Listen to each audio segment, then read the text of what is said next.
Fatihai wa ba'da basmalah hamdalah sholawat ala rasulillah. Fa'lam, maka ketahuilah, ayyuhal muridu, wahai murid. Maksud murid ini yaitu orang-orang yang menuju Allah Subhanahu wa ta'ala. Wafaqqanallahu, semoga memberikan taufik kepada kita, siapa Allah. Wa iyyaka, dan kepada kalian. Ya, ini doa mu'alif Syekh Abdul Rauf mendoakan semoga kita semua ya yang ngaji kitab ini diberikan taufik, yaitu petunjuk dari Allah Subhanahu wa ta'ala. Mudah-mudahan dengan taufik ini kita bisa kefutuh ya, memahami kitab Tanbih Al-Masyi ini. Setelah memahami dapat kita amalkan dalam kehidupan sehari-hari. Li ta'atihi, ya, dengan taufik tersebut ya, dapat memahami kitab ini, mengamalkan li ta'atihi, untuk ketaatan kepada Allah Subhanahu wa ta'ala. Wasta'malana wa iyyaka, dan mudah-mudahan Allah memperjalankan kita dan kalian. Ya, kalau nanya, nah ini ya mu'alif dan para murid-murid pada zaman itu, yaitu abad 17, wa iyyaka, dan kalian, ya termasuk kita yang hidup pada abad 21 ini, yang masih mau ngaji ya kitab peninggalan Syekh Abdul Rauf As-Sinjili. Fima, pada sesuatu yardhohu, yang memberikan ridho siapa Allah.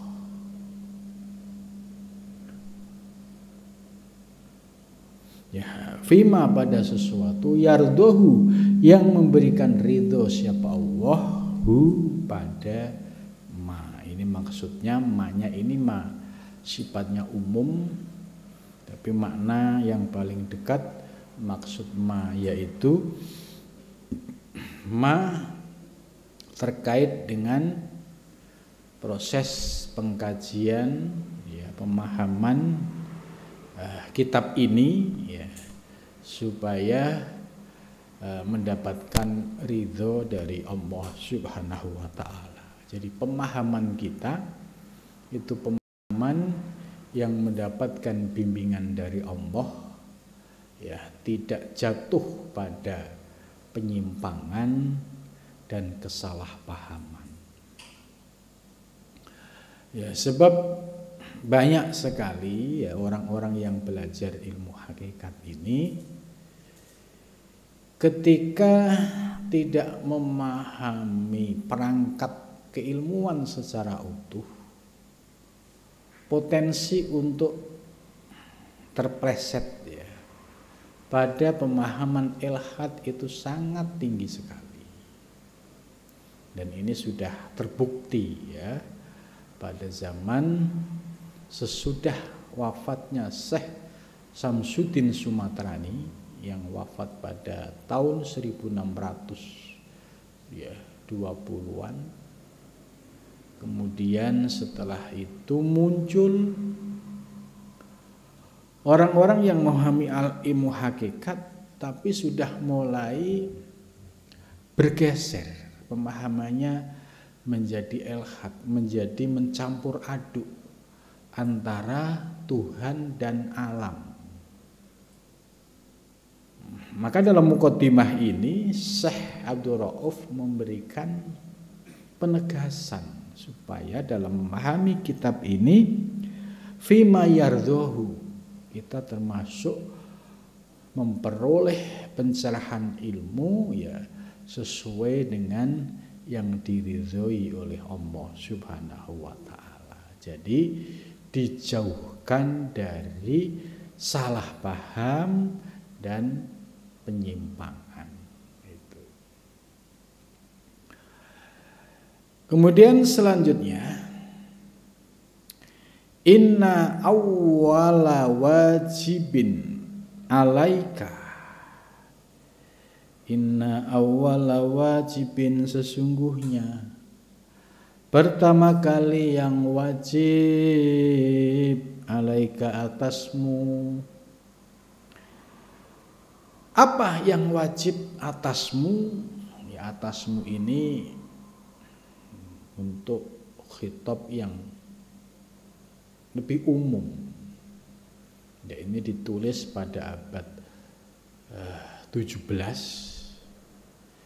Kita yang hidup pada abad 21 ini ya termasuk ya alaika ini menjadi khitab kita ya dalam memahami yaitu ketauhidan gitu. Inna awwala wajibin sesungguhnya yang paling pertama wajib alaika atasmu itu tauhidul haqqi mengesahkan al-haq subhanahu maha suci Allah wa ta'ala dan maha tinggi ya ini ada kalimat menarik. Menurut Syekh Abdul Rauf, pertama kali bagi kita ya, yang wajib untuk dipelajari yaitu tauhidul haq. Ya. Ini berbeda dengan penjelasan di dalam kitab Sulam Taufik ya. Kalau di Sulam Taufik itu yajibu ala kulli mukallafin wajib bagi mukallaf itu ya untuk memahami tauhid. Tapi di sini Syekh Abdul Rauf ya memiliki penjelasan bahwa pertama kali wajib bagimu yaitu tauhidul haq mengesahkan al-haq. Kata al-haq ini sangat populer dalam dunia hakikat ya. Jadi seperti dalam kitab At-Tuhfah Al-Mursalah ya juga menggunakan kata al-haq. Syekh Muhyiddin Ibnu Arabi juga menggunakan kata al-haq. Nah, maksud al-haq ini apa sih? Kok enggak langsung inna awwala wajibin alaika tauhidullah, tapi tauhidul haq. Kata al-haq ini memiliki makna yang lebih umum. Kalau kata Allah ya itu digunakan untuk zat wajibul wujud. Nah ini kebanyakan para ulama muhaqqiqin ya itu menggunakan kata al-haq. Maka alam semesta ini juga disebut sebagai madhar al-haq, kenyataan dari al-haq. Terus alam semesta ini juga disebut dengan istilah lain tajalli al-haq ya. Jadi ada madhar al-haq yaitu kenyataan al-haq, Kemudian juga menggunakan istilah tajalli al-haq. Nah, kata al-haq ini perlu kita pahami secara utuh bahwa makna al-haq ini meliputi seluruh wujud yang ada, ya, seperti alam semesta seisinya. Gitu. Ini kalau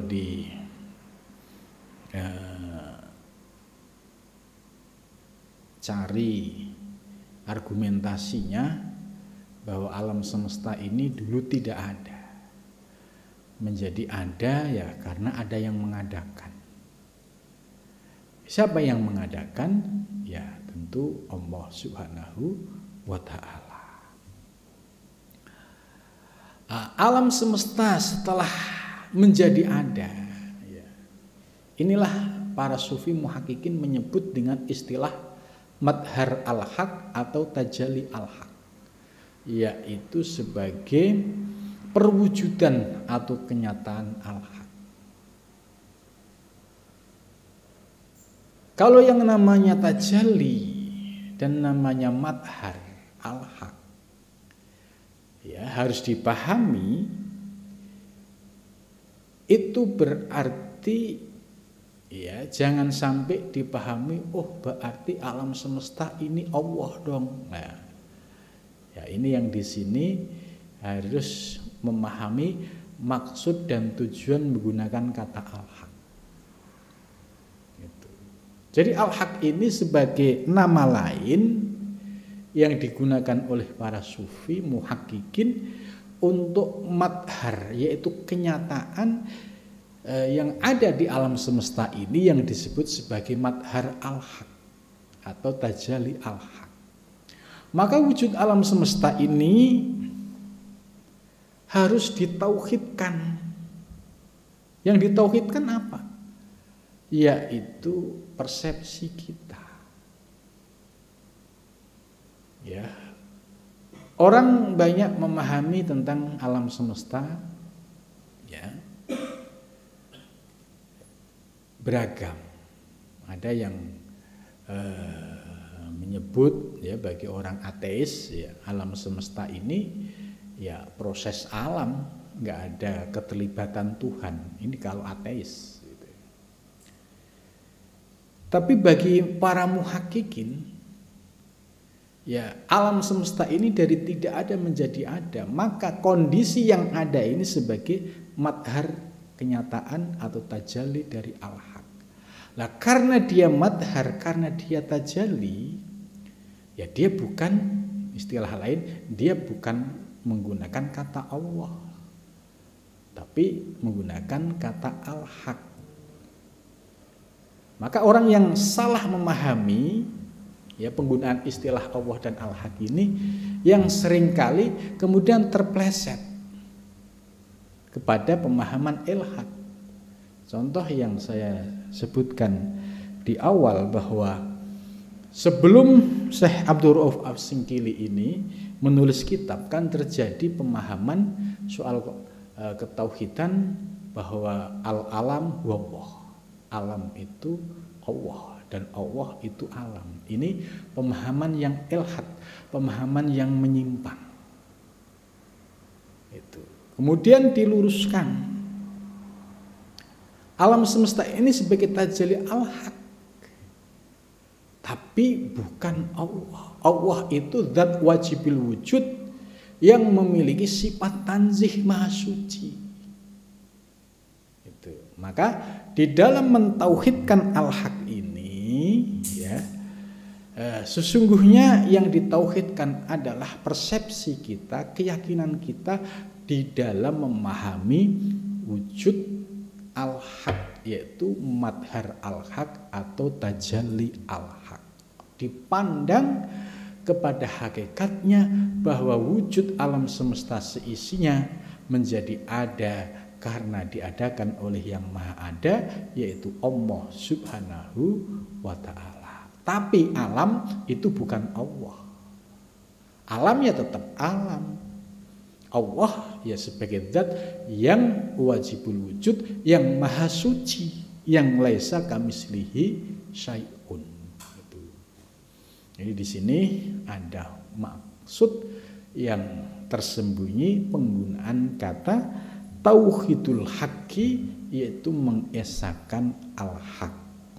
Ya.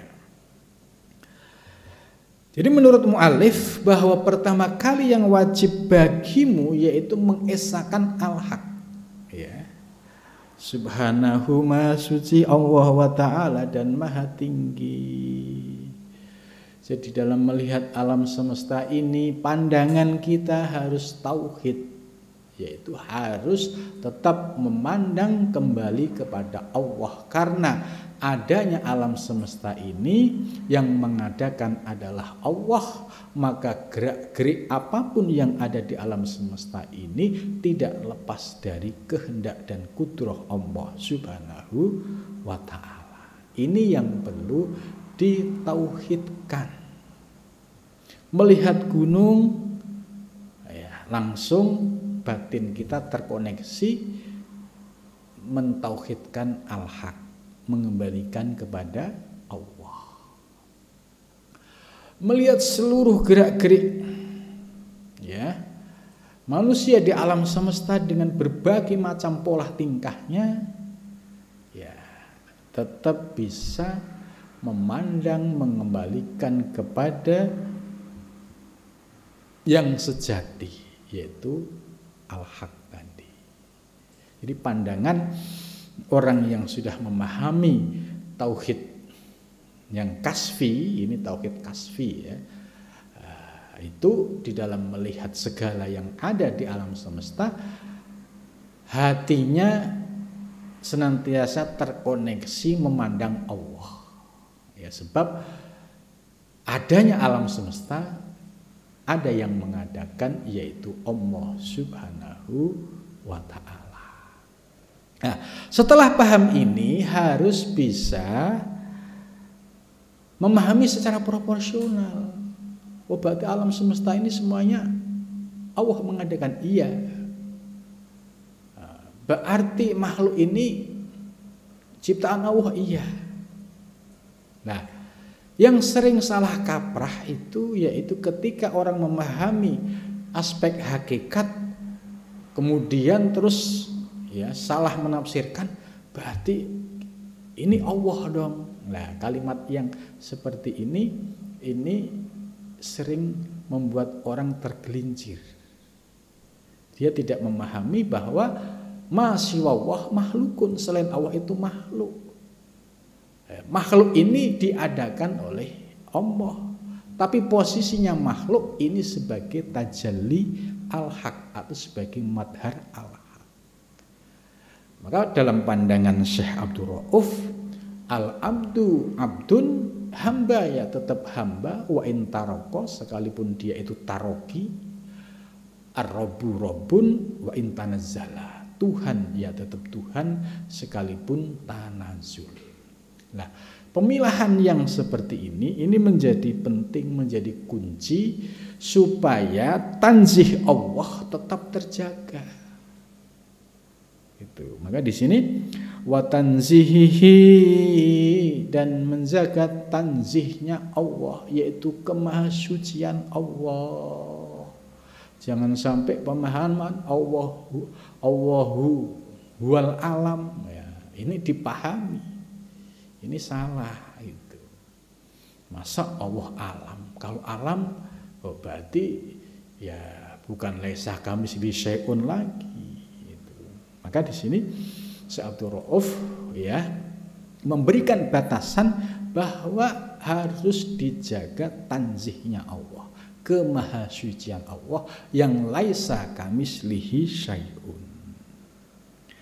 Mimma dari sesuatu la yajuzu yang tidak boleh alaihi atas Allah bi kalimatin dengan kalimat la ilaha illallah. Jadi mimma la yajuzu alaihi, jadi wa tanzihi mimma la yajuzu alaihi, yaitu mensucikan Allah dari sesuatu yang tidak diperbolehkan. Maksudnya ini untuk mengkritik orang yang memiliki pemahaman Allah wal alam, al alam huwa. Ya, ini berarti dia ya telah salah memahami karena tidak bisa menjaga kemahasucian Allah. Masa kalau Allah wal alam, alam ini kan sesuatu benda material. Nah, ini yang harus dihindari. Ini mimmalaya juzu ale, nggak boleh memahami tentang ketuhanan, kemudian setelah paham tentang hakikat alam semesta, kemudian punya pemahaman, oh ini Allah dong, ini Allah dong. Nah, ini yang tidak diperbolehkan. Harus dijaga tanzihnya Allah mimmalaya juzu alaih, dari sesuatu yang tidak diperkenankan. Yaitu bi kalimat la ilaha illallah, dengan tetap berpegang pada kalimat la ilaha illallah gitu.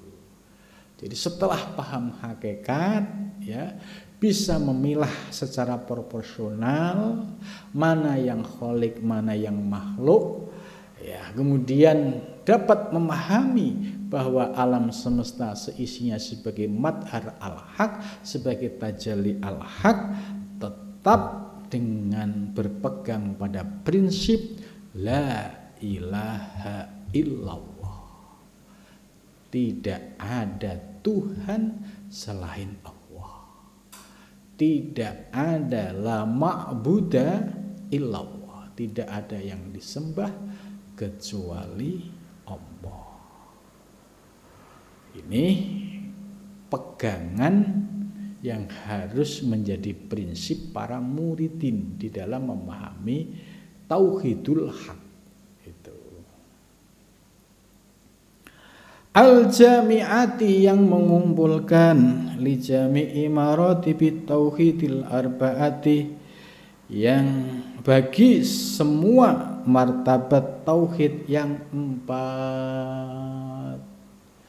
Jadi kuncinya tetap kalimat la ilaha illallah ya. Maka Rasulullah Shallallahu Alaihi Wasallam ya menyampaikan afdhalu ma qultu ana wa nabiyuna min qabli la ilaha illallah.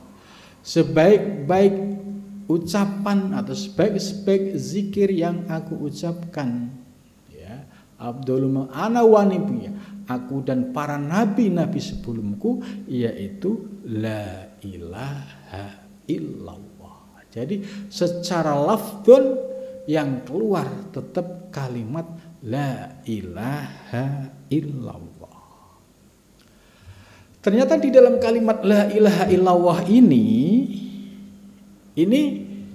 memiliki makna, memiliki substansi yang terkandung di balik kalimat la ilaha illallah.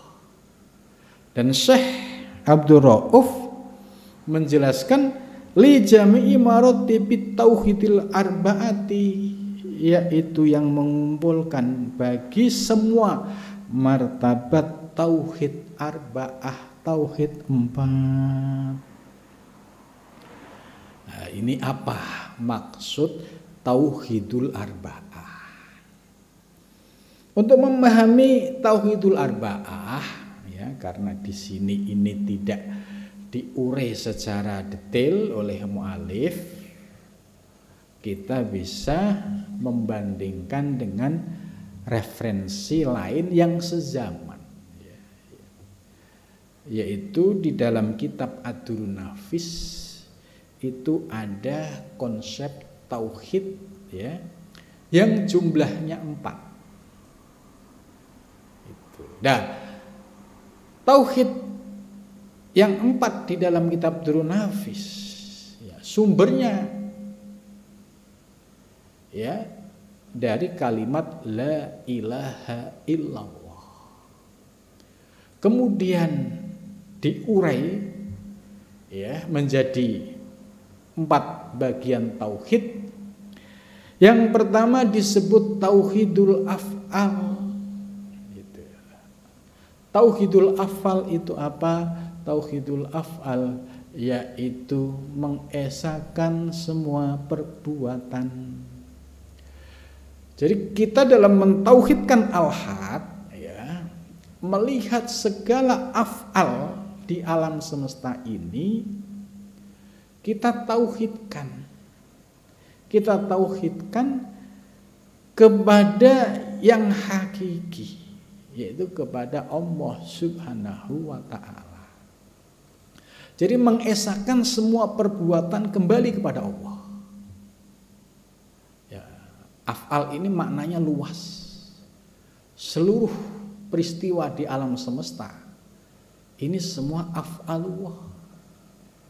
Maka pandangan orang yang memahami tauhidul haq ini, pandangannya selalu memandang kepada Allah Subhanahu wa ta'ala dalam melihat seluruh gerak-gerik yang ada di alam semesta ini. Nah, kalau kita bisa mentauhidkan semua perbuatan kembali kepada Allah, maka kita bisa mengamalkan tauhid yang level pertama, yaitu tauhidul af'al. Jadi tidak makna la ilaha illallah, makna yang terkandung di dalamnya ai la af'ala illallah. Pada hakikatnya tidak ada perbuatan kecuali Allah.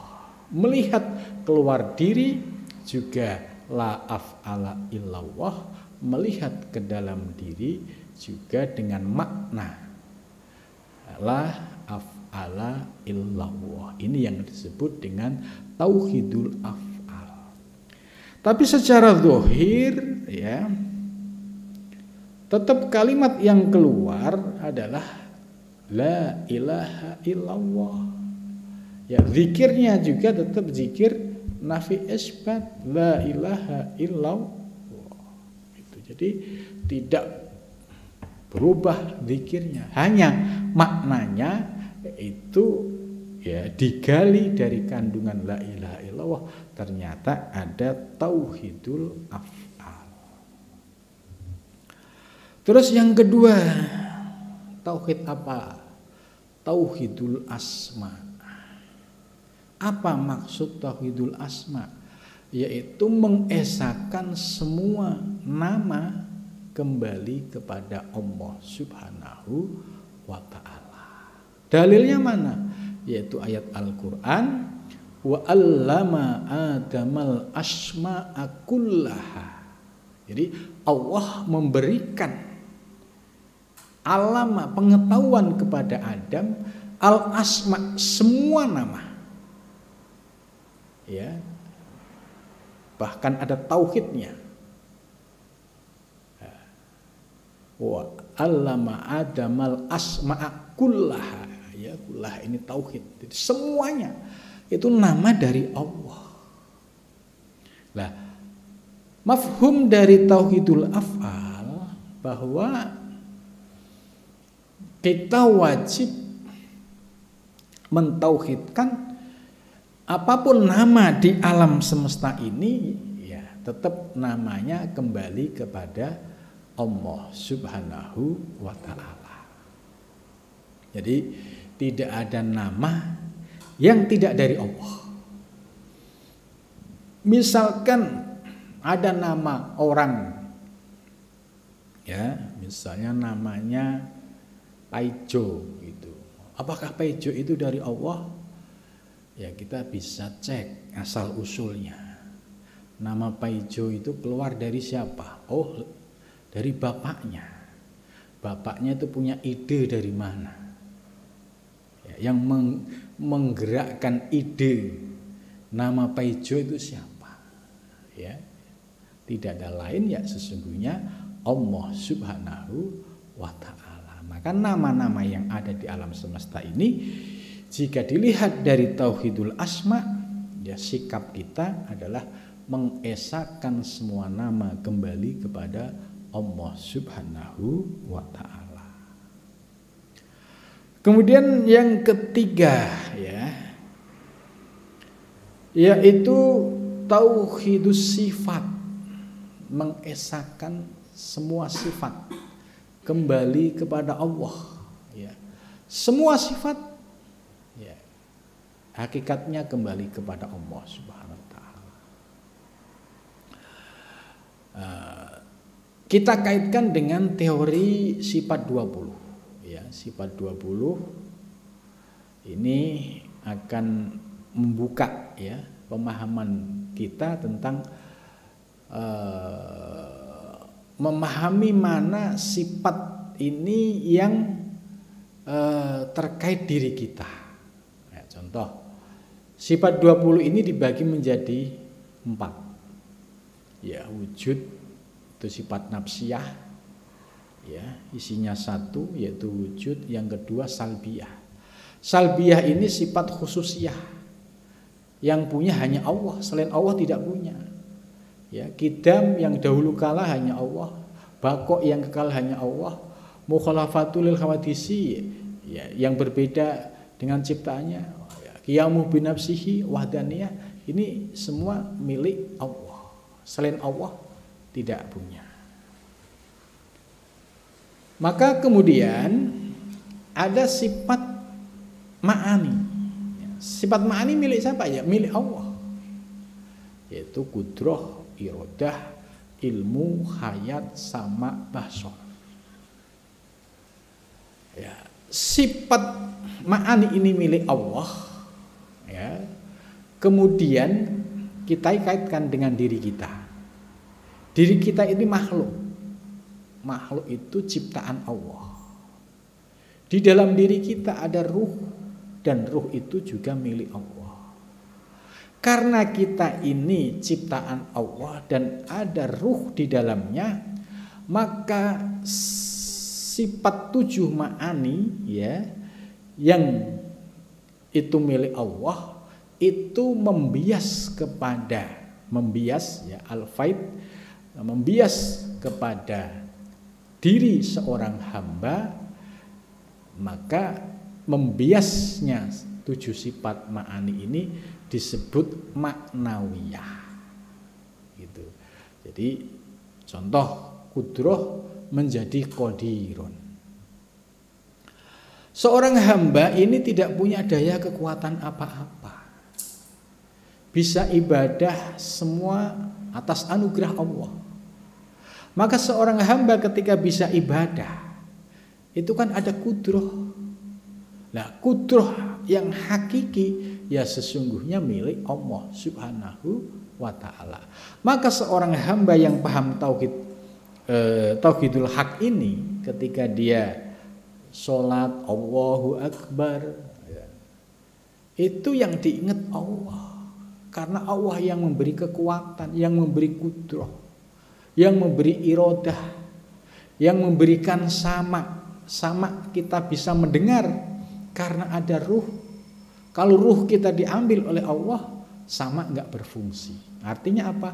Sama kita berfungsi, basor penglihatan kita berfungsi, kalam kita berfungsi, karena di dalam diri kita ada ruh, dan ruh itu min amri rabbi. Maka perwujudan sifat maknawiyah itu nyata ada pada hamba. Karena itu bagi seorang hamba ketika paham tentang tajalli ma'ani pada ma'nawiyah, dia akan menyadari, oh iya, ternyata diri kita ini tidak punya daya dan kekuatan tidak ada punya daya dan kekuatan kecuali dari Allah Subhanahu wa ta'ala. Maka makna la ilaha illallah bagi orang yang paham tentang rahasia ini, ya, ketika mengaitkan la ilaha illallah terkait dengan 7 sifat ma'ani, aila kudrata illallah. Oh iya, ternyata yang punya kudroh itu hanya Allah. La iradata illallah. Oh iya, ternyata yang punya kehendak itu Allah. La sam'a illallah. Tidak ada yang mendengar kecuali Allah. Bahwa kita mendengar itu ya karena ada ruh, dan ruh itu milik Allah. La basyara, kita tidak bisa melihat. Sesungguhnya yang bisa melihat karena ada ruh, dan ruh itu min amri Rabbi. Akhirnya kita terbuka ya pemahaman bahwa kudrah iradah ilmu hayat ya bisa menyadarkan kita bahwa kita sebagai hamba tidak punya daya dan kekuatan apa-apa. Inilah maksud dari ya makna-makna substansi yang tersimpan di balik la ilaha illallah. Ya. Kemudian yang terakhir ya, tauhid af'al sudah, tauhid asma sudah, tauhid sifat sudah, satu lagi tauhid dzat. Tauhid dzat ini mengesahkan dzat ya, bahwa ya semua zat kembali kepada Allah ya. Artinya wujud di alam semesta dulu tidak ada, bumi tidak ada ya, langit termasuk matahari bulan dulu tidak ada. Menjadi ada kan karena Allah yang mengadakan. Nah, bahkan ya dalam terkait dengan tauhid dzat, mengesahkan zat ini, pandangan kita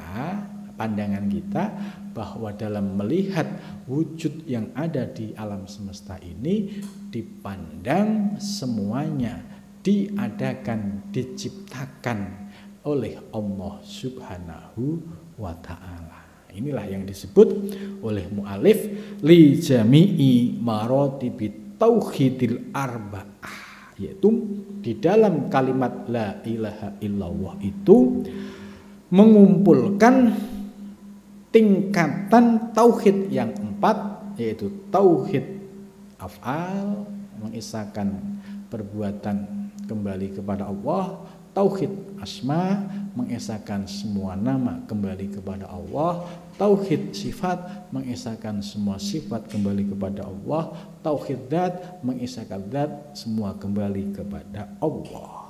Lah, sumbernya yaitu dari kalimat la ilaha illallah. Itu ternyata penjelasannya panjang ya. Wa tauhidu, dan bermula kalimat tauhid taf'ilun, itu mengikuti wazan taf'il. Kalau dalam ilmu nahwu, ilmu shorof ya, ini termasuk ya rubai, mazid ya, mengikuti wazan fa'ala yufa'ilu taf'ilan ya, wahada yuwahidu tauhidan gitu. Jadi wat tauhid bermula kalimat tauhid, taf'ilun itu mengikuti wazan taf'ilun ya, ini masdar. Jadi wahada yuwahidu tauhidan ya, wazannya fa'ala ya, ada tasdidnya di ainnya, fa'ala yufa'ilu taf'ilan. Lin nisbah, bagi nisbah seperti kata tasdik, seperti kata tasdik juga sama mengikuti wazan taf'ilun. Soddaqo yusaddiqu tasdikon ya, sama mengikuti wazan fa'ala yufa'ilu taf'ilan, taf'ilatan, taf'alan, tif'alan, mufa'alan. Watakdibi, dan kalimat takdib juga sama mengikuti wazan taf'ilun dari fi'il madhi fa'ala. Nah, fungsi dari mengikuti wazan fa'ala ya, ini oleh Syekh Abdul Ru'af Singgili dijelaskan. Lalil ja'li, bukan punya pengertian makna yaitu menjadikan.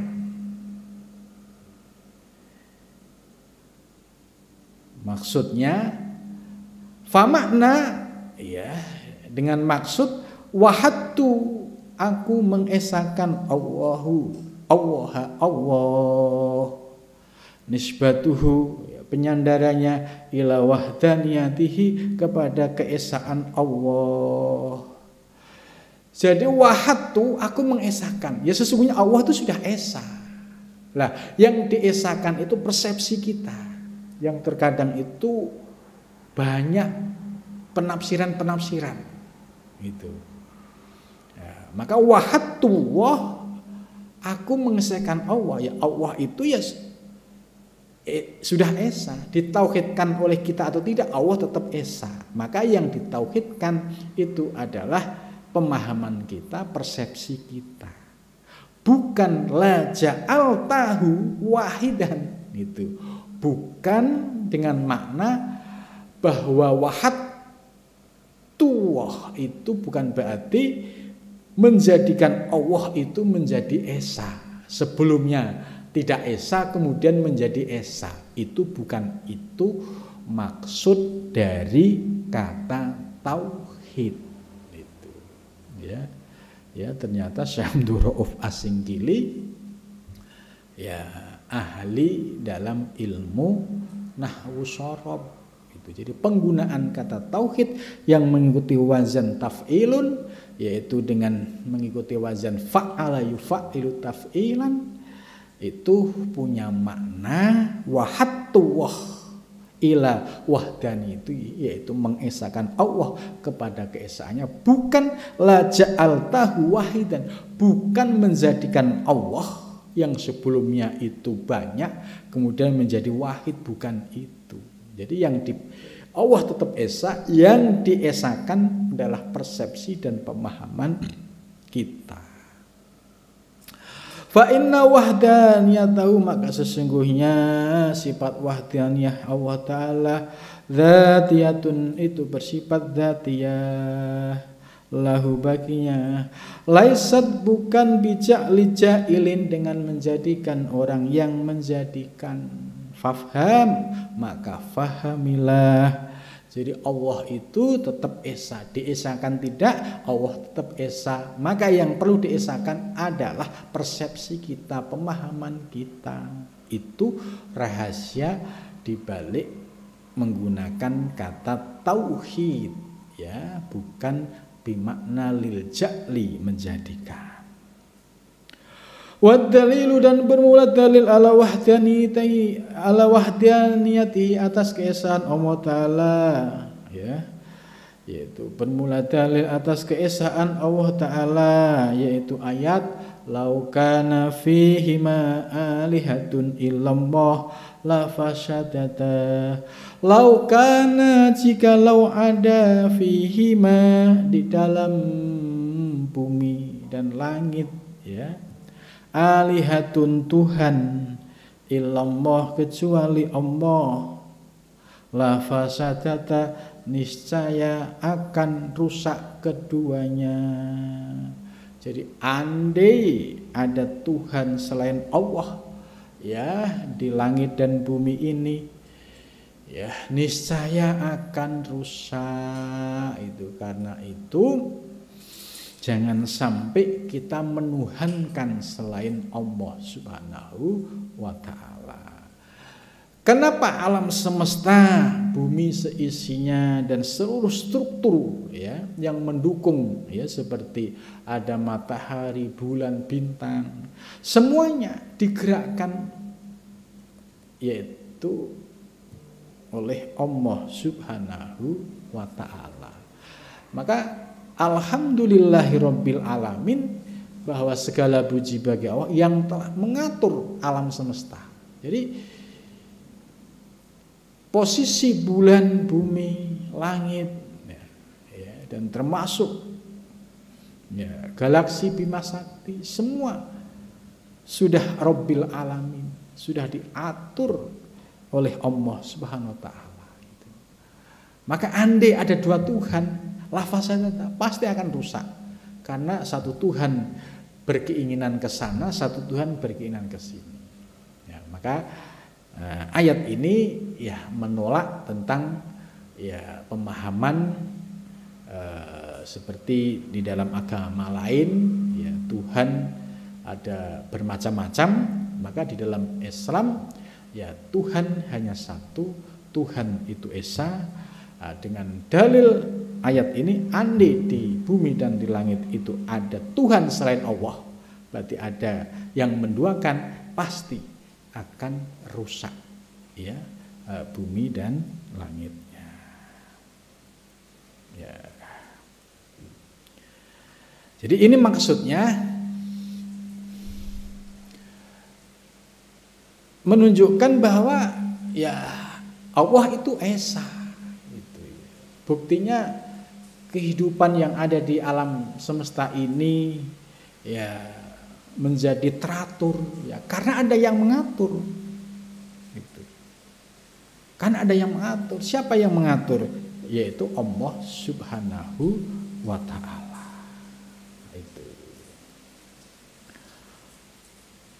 Wahuma min jumlatil alam wal alam kama qala ba'dhum ismun lima siwal haqqi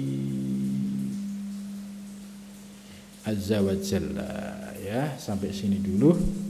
Insyaallah kita lanjutkan pada malam berikutnya. Mudah-mudahan dengan penjelasan ini bisa menambah wawasan kita tentang yang dimaksud Tauhidul Haq oleh Syekh Abdul Rauf As-Singkili yang diperkuat dengan dalil dari ilmu sorof dan juga dalil yang bersumber dari Al-Quran. Mudah-mudahan kita semakin tambah yakin dalam memahami ajaran tauhid yang disampaikan oleh Syekh Abdul Rauf As-Singkili. Cukup sampai di sini. Assalamualaikum warahmatullahi wabarakatuh.